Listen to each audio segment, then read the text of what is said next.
세상에는 나를 화나게 하는 일이 참 많습니다.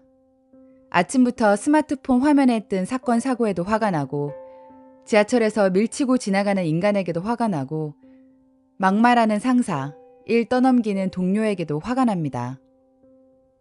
이렇게 화가 난 상태로 하루하루를 지내다 보니 마음속에는 풀리지 않는 화가 쌓여 점점 사소한 일에도 짜증이 침입니다.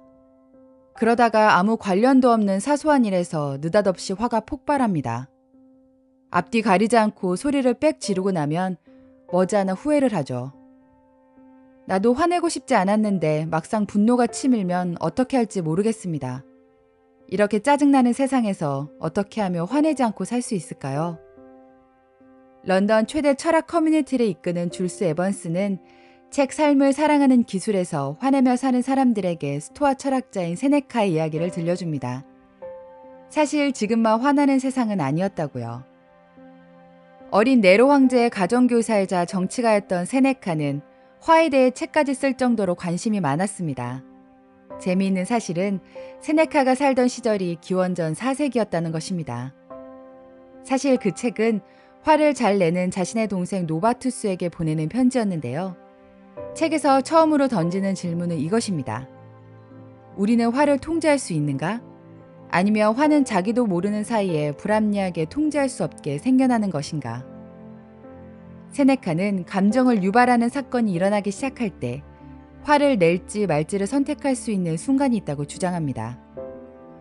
그는 이렇게 말합니다. 분노는 원하는 것을 모두 얻을 수 있다고 자신의 능력을 과대평가하는 데서 온다. 그리고 분노는 자신과 관계없는 것을 자신과 관련 짓는다. 예를 들어 날씨가 좋지 않으면 어떻게 나한테 이런 일이 있을 수 있어? 라면서 화를 낸다. 그러나 날씨는 당신에게만 일어난 일이 아니다. 그저 일어난 것이다. 당신에게 안 좋은 일이 생기는 것도 마찬가지다. 누군가가 우리에게 무례하게 행동할 때는 어떨까? 그게 반드시 당신에게만 겨냥된 모욕일까? 꼭 그렇지 않을 수도 있다. 누구에게든 항상 무례하게 행동하는 사람에게 나에게만 무례하지 않게 행동하기를 기대하는 것은 지나치게 낙관적인 것이다. 또 다른 스토아 철학자인 에피테토스도 불안과 고통을 이겨내기 위해서는 자신이 통제할 수 있는 것과 없는 것이 무엇인지를 끊임없이 상기하라고 말합니다.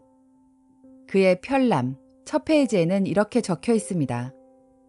어떤 것들은 우리 마음대로 할 수 있고 어떤 것들은 마음대로 할 수 없다.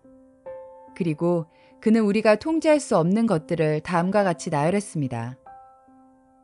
우리가 통제할 수 없는 것, 우리의 몸, 재산, 명성, 직업, 부모, 동료, 상사, 날씨, 경제, 과거, 미래, 그리고 우리가 죽을 거라는 사실.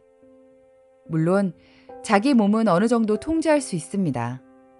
몸에 좋은 음식을 챙겨 먹고 운동을 할 수 있죠. 하지만 여전히 우리의 몸은 약하고 다치기 쉽고 아무리 애써도 끝내 죽음을 맞이합니다. 그렇다면 우리가 통제할 수 있는 것은 대체 무엇일까요? 에피테토스는 또 하나의 목록을 보여줍니다. 우리가 통제할 수 있는 것, 우리의 믿음.